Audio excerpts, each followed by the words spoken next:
Good evening, music fans and Beatles devotees. Today's headline might surprise even the most loyal Abbey Road aficionado. Because while the world knows as the ever-smiling drummer of the Beatles, the man who gave us peace and love and one of the most recognizable laughs in rock history, very few know what became of his 3 children. Where are they now? What kind of lives do the kids of a global legend live when your dad is literally 1/4 of music royalty? Do they follow the beat or do they carve their own tune? Well, as it turns out, the story of his children isn't about fame, fortune, or tabloids. It's about individuality, resilience, and yes, a dash of classic humor. Because even though their father was one of the most recognizable faces in the world, his 3 kids, Jason and Lee, somehow managed to grow up mostly normal. And trust me, in Beatles land, that's a miracle bigger than a #1 single. When and his first wife, Cox, welcomed their first child back in the swinging 60s, the world was obsessed with everything Beatles, from their haircuts to their sandwiches. Yet despite the media storm made a promise, his kids would have a private life, and remarkably, he kept it. While John's son became a global musician and his offspring often lived under a bright spotlight, children quietly grew up, stayed grounded, and only occasionally peeked into the headlines. It's like the family made a pact: we'll keep the music, but leave the madness. Still, that doesn't mean their lives were uneventful. From becoming one of the most respected drummers in rock to Lee overcoming life-threatening illness, each of his kids has a story that's both heartwarming and wildly unexpected. They've lived through fame, health scares, heartbreak, and humor, all while maintaining that signature charm. And perhaps that's the most fascinating part of all. Even though they inherited his last name, they refused to let it define them. So what really happened to the kids, the hidden heirs to rock's most iconic rhythm? Let's take a journey through family, fame, and fatherhood to uncover what life looks like when you grow up in the shadow of it. Spoiler alert, there are no drum solos here, but there's definitely a whole lot of heart. Joke aside, somewhere out there, a reporter once asks kids if they ever felt pressured to play drums and probably said, "Mate, I didn't have a choice, it's genetic." Born to drum. If ever there were proof that rhythm can run through bloodlines, it's his eldest son and the most famous of the kids. Born in 1965, right at the height of Beatlemania, entered the world surrounded by drums, guitars, and screaming fans before he could even hold a rattle. By the time most toddlers were learning to walk, was already fascinated by the kit sitting in his dad's studio. But funny enough, wasn't eager for his son to follow in his footsteps. In interviews, he once admitted, "I didn't want him to go through all that madness." Well, so much for that plan, because when you grow up with a father and Moon from The Who as your godfather, destiny pretty much hands you a pair of drumsticks at birth. Started drumming young, self-taught, and fiercely independent. By his early 20s, he was already touring with bands like the Icicle Works and Oasis. Eventually, he earned the seat behind the kit for The Who, yes, that The Who becoming one of the most respected rock drummers of his generation. Some fans even joke that ended up being the bridge between 2 eras of rock, the Beatles' generation and the next wave of British legends. It's like rock and roll royalty married its cousin, rhythmically speaking. And get this, when The Who toured in the 2000s, often played so hard that even Pete had to admit, he's got more energy than all of us combined. Not bad for the kid didn't want in the business. But what makes Story so interesting isn't just his skill, it's his humility. Despite playing arenas and being called drumming royalty, he's famously private and avoids the spotlight. He once said, "I'm not his kid, I'm a drummer." That statement pretty much sums up the spirit: grounded, authentic, allergic to ego. Still hasn't been without headlines. In 2025, he made waves after reportedly clashing with Roger and parting ways with The Who. Fans went wild online, with some joking that even son couldn't escape drummer drama. Through it all, publicly supported, proving that even rock legends turn into full-on protective dads when someone messes with their kid. Yet if there's one thing Journey shows us, it's that talent may be inherited, but success, that's earned. He didn't ride his father's fame, he built his own legacy, drumbeat by drumbeat. And while he's had his share of rock and roll turbulence, remains one of the few musicians from that golden era who still plays for the pure love of rhythm.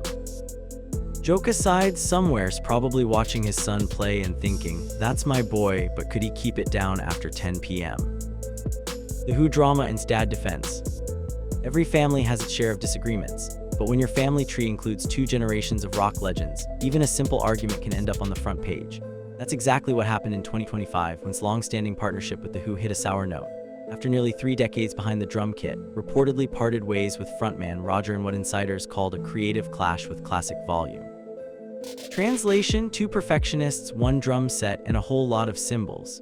The fallout was quick, loud, and naturally public. And right in the middle of it stood a proud, silver-haired, defending his son like a true rock and roll Papa Bear. Because if you mess with one, you mess with the entire rhythm section. According to reports, was Bice's decision to move in a new direction, and fans were outraged. After all, wasn't just The Who's drummer, he was their heartbeat. The internet exploded with hashtags like Justice For and memes showing him boxing gloves, ready to settle it behind the amps. While didn't literally step into the ring, he did subtly throw shade in interviews, referring to the firing as a disrespectful move against a brilliant musician. Classic dad energy, supportive, slightly passive-aggressive, and 100% British. Even Pete, The Who's guitarist, later hinted that the situation could have been handled with more peace and love, a phrase that fans instantly recognized as signature line. This father-son loyalty moment went viral for all the right reasons.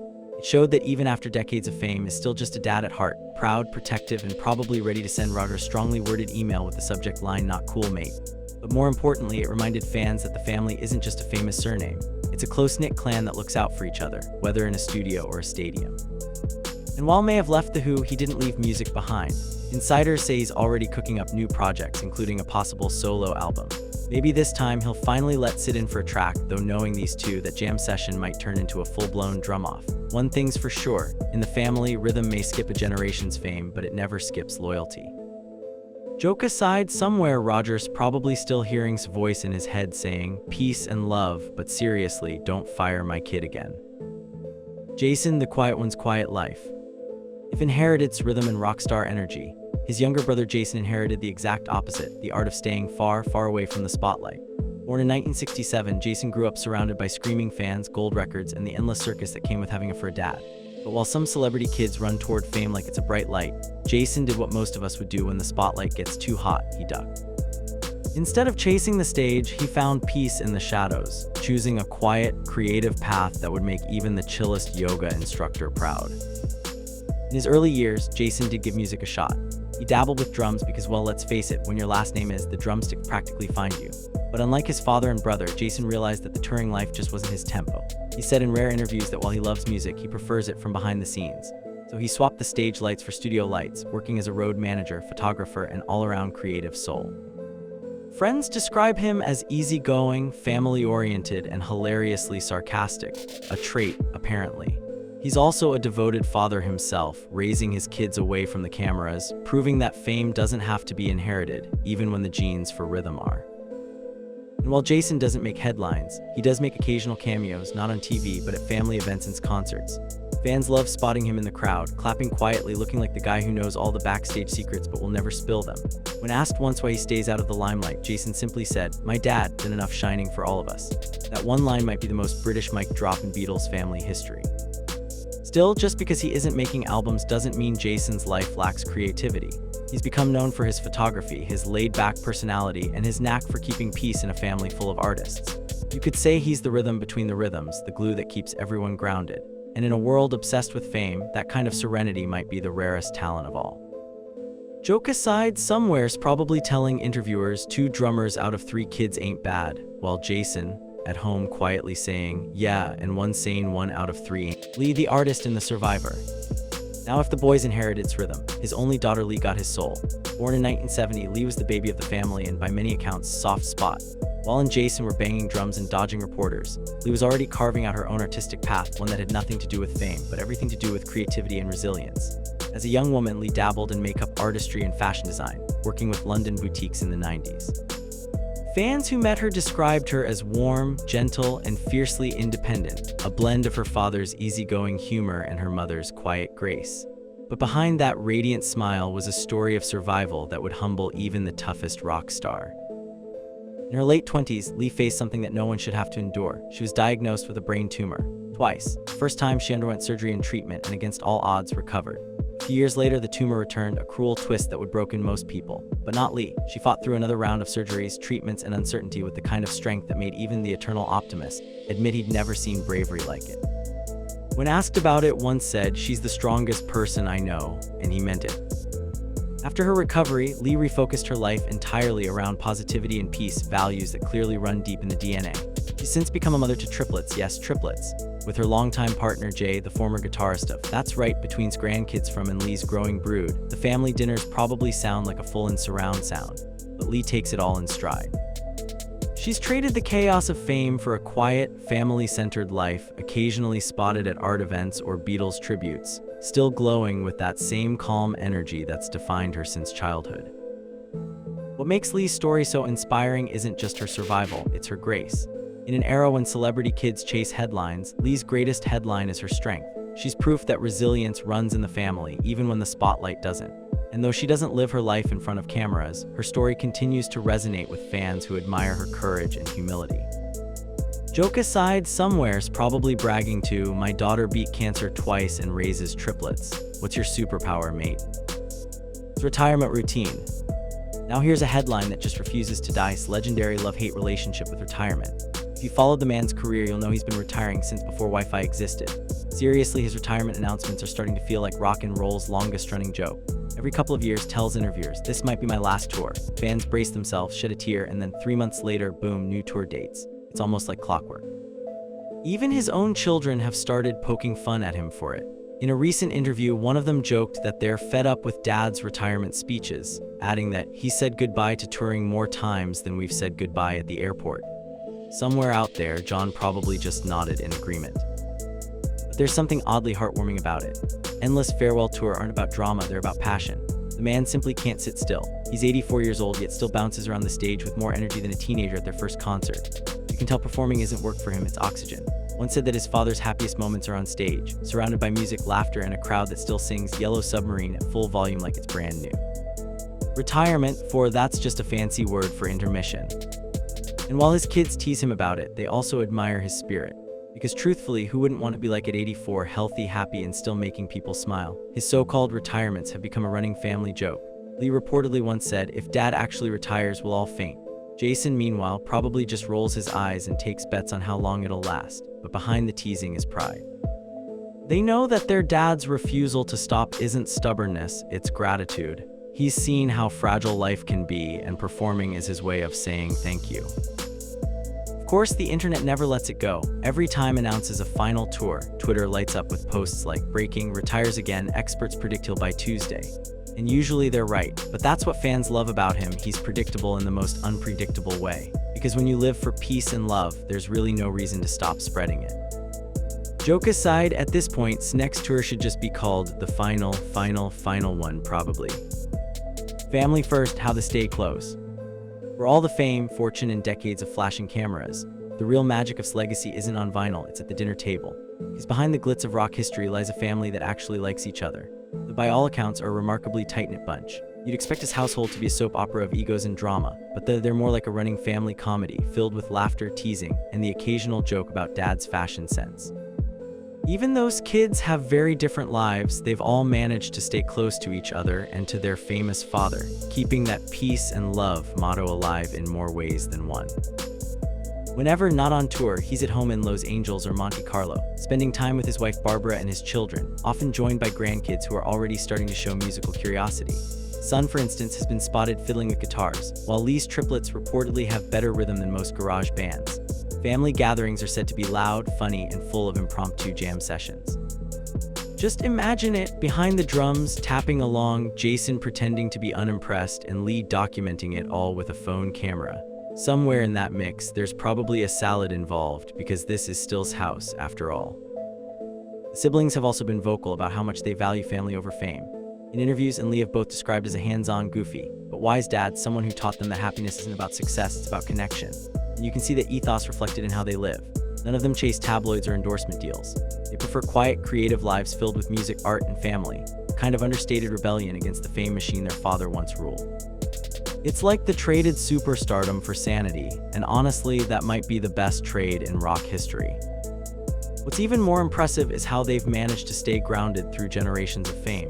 With grandkids now in the picture, his family has expanded into a mini dynasty, except this time it's less about screaming fans and more about Sunday brunch.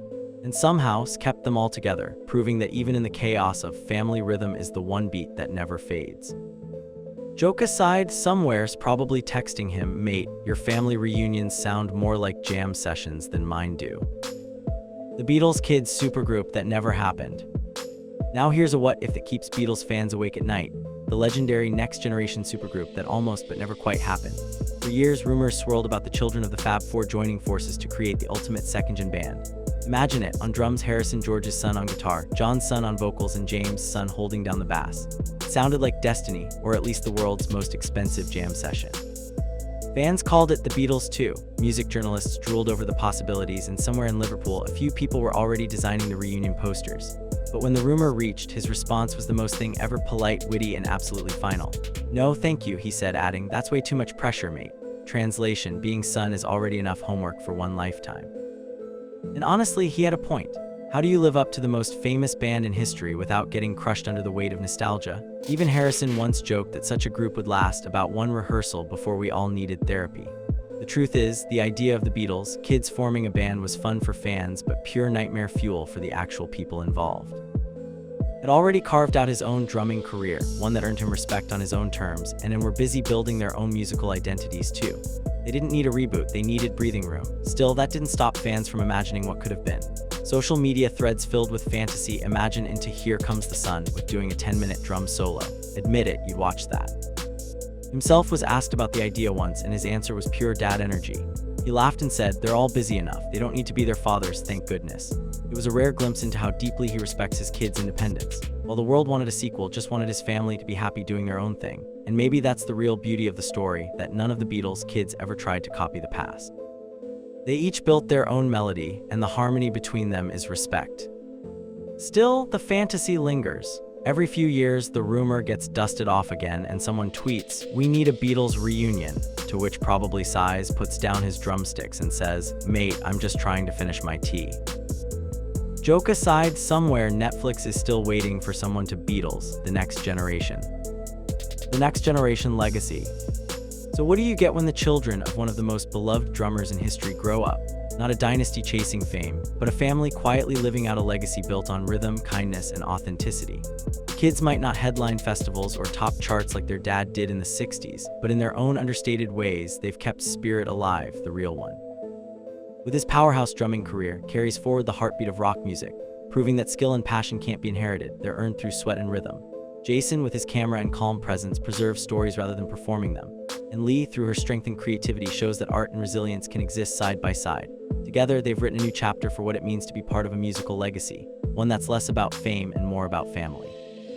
When you think about it, its children represent three different sides of their father.